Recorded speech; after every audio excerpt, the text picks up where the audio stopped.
दोस्तों नमस्कार, आप सभी को हिंदी टीचर गुंजा मैम चैनल में स्वागत है। दोस्तों आइए हम लोग जानेंगे वाक्य विचार।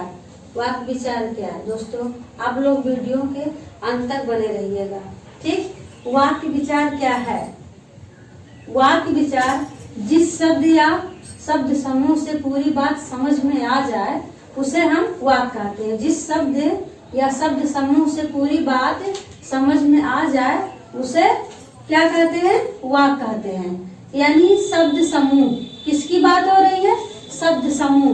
दोस्तों शब्द समूह, तो अब ये तुम किताब पढ़ रहे हो, ये शब्द समूह है। यानी एक से अधिक शब्द जब किसी एक लाइन में हो तो हम उसको शब्द समूह कहेंगे। और दूसरी बात यह है कि पूरी बात समझ में आ जाए। जिस वाक्य को हम पढ़ें वो पूरी बात समझ में आ जाए। तो तुम किताब पढ़ रहे हो, इस तरीके से पूरी बात समझ में आ जा रही है। ठीक है, तो अब है ये हमारा वाक्य विचार। वाक्य विचार क्या है? जिस शब्द या शब्द समूह से पूरी बात समझ में आ जाए उसे वाक्य कहते हैं। क्या कहते हैं? वाक्य कहते हैं। जैसे तुम किताब पढ़ रहे हो तो ये क्या है? वाक्य है। ठीक है, ये वाक्य है। अब यहाँ अधिक शब्दों का प्रयोग किया गया है और इसमें पूरी बात समझ में आ रही है कि क्या कहा गया है और किसके लिए कहा गया है। ठीक, तो आइए हम लोग जान रहे हैं नेक्स्ट वाक्य के भेद। वाक्य के कितने भेद होते हैं? वाक्य के दो भेद होते हैं। कितने भेद होते हैं? सॉरी, वाक्य के अंग। क्या है? वाक्य के अंग। यानी जो वाक्य बनता है वो दो भागों में बटा होता है और वो दोनों भाग जब आपस में जुड़ जाते हैं तो उसी से हमारे वाक्य का दायित्व निकलता है। ठीक है, तो वो हमारे वाक्य के जो अंग होते हैं ये हैं दो, जिसमें में से पहला हमारा है उद्देश्य और दूसरा है विधेय। क्या है? पहला है उद्देश्य और दूसरा है विधेय। उद्देश्य वह होता है कि जब पूरी वाक्य की बात किसी पे कहा जा रहा है, पूरी वाक्य जो है उसका जो निष्कर्ष निकले वो मेन होता है, उसी को हम उद्देश्य कहते हैं। और उद्देश्य क्या होता है? उद्देश्य। और उद्देश्य का बात जो कहा जाता है, जिस पे लागू होता है, वो हमारा होता है विधेय। दोस्तों जैसा कि मेरा घोड़ा तेज दौड़ता है, मेरा घोड़ा तेज दौड़ता है, तो अब ये पूरा जो वाक्य हमारा है ये मेरे घोड़े पे ही डिपेंड है। यानी मेरा घोड़ा तेज दौड़ता है, तो ये जो मेरा घोड़ा है ये हमारा उद्देश्य हो गया। और घोड़ा क्या कर रहा है? तेज दौड़ता है, मतलब इस घोड़े का जो रिस्पॉन्स निकल रहा है वो तेज दौड़ता है, ये विधेय हो गया। और घोड़ा जो है मेरा घोड़ा, ये उद्देश्य हो गया। ठीक है, दूसरा हमारा है वाक्य के भेद। अब आइए हम लोग चलते हैं वाक्य के भेद। दोस्तों वाक्य के भेद, वाक्य के भेद भी दो प्रकार के होते हैं। कितने प्रकार के होते हैं? दो प्रकार के होते हैं। वो भी हमारा पहला जो है रचना के आधार पर और दूसरा हमारा है अर्थ के आधार पर। पहला है रचना के आधार पर, दूसरा है अर्थ के आधार पर। ठीक, अब रचना के आधार पर जो भेद है वो तीन है: सरल वाक्य, संयुक्त वाक्य, मिश्र वाक्य। सरल वाक्य, संयुक्त वाक्य और मिश्र वाक्य। दोस्तों सरल वाक्य वह वो वाक्य होता है जिसमें एक ही वाक्य हो और उसमें एक ही क्रिया हो। कितना हो? एक ही क्रिया हो, उसको हम सरल वाक्य कहते हैं। दोस्तों जैसे वह घर जा रहा है, वह घर जा रहा है। तो अब आप देख रहे हैं जाना, यानी वह क्या कर रहा है? घर जा रहा है। तो ये जाना जो क्रिया है ये क्या है? क्रिया।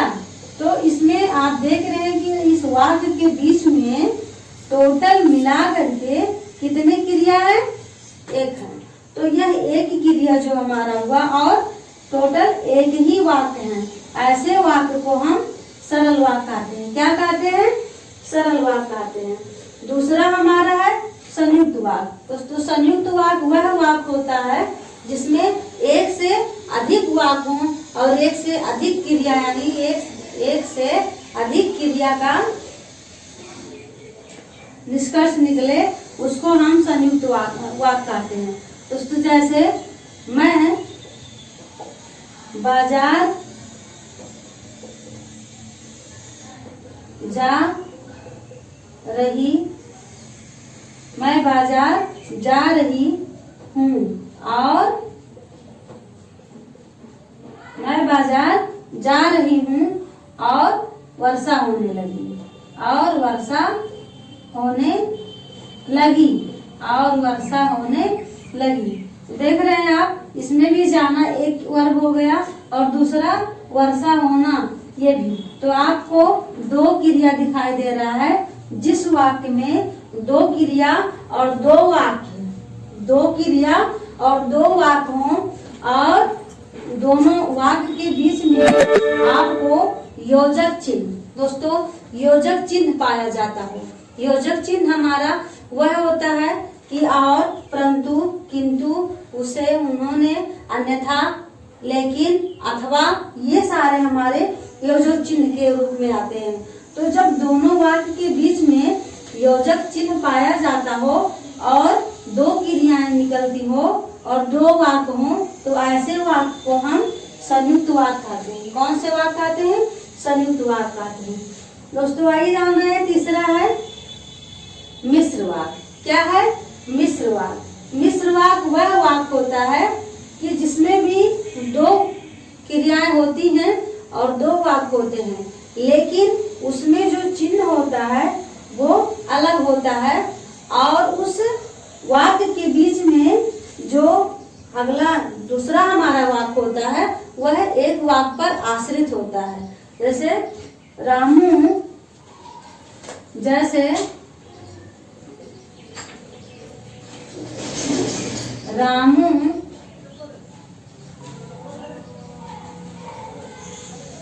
स्कूल से वही किताब लाया जो मैंने रखा था। रामू स्कूल से वही किताब लाया, ठीक। रामू स्कूल से वही किताब लाया जो मैंने रखा था। अब आप देख रहे हैं कि इस वाक्य पर मैंने रखा था, इतने वाक्य से हमारा जो पहला उपवाक्य है वो डिपेंड है इसी पे, ठीक है। आश्रित यानी मिश्र वाक्य को हम आश्रित उपवाक्य भी कहते हैं। आश्रित का मतलब एक दूसरे पर निर्भर हो, ठीक। दोस्तों दूसरा जो हमारा था अर्थ के आधार पर, तो अर्थ के आधार पर 8 भेद होते हैं। दोस्तों मैं आप लोगों को अर्थ के आधार पर अगले वीडियो में बताऊंगी। तो आज का जो हमारा वीडियो था वाक्य विचार, ठीक। वाक्य विचार आई होप, मुझे लगता है दोस्तों कि आप लोगों को समझ में आ गया है। और दोस्तों अगर मेरा वीडियो आप लोगों को अच्छा लगा तो प्लीज लाइक शेयर, अगर वीडियो पर नए हैं तो आप सब्सक्राइब करिएगा। धन्यवाद। अरे मैम काम कहाँ गया?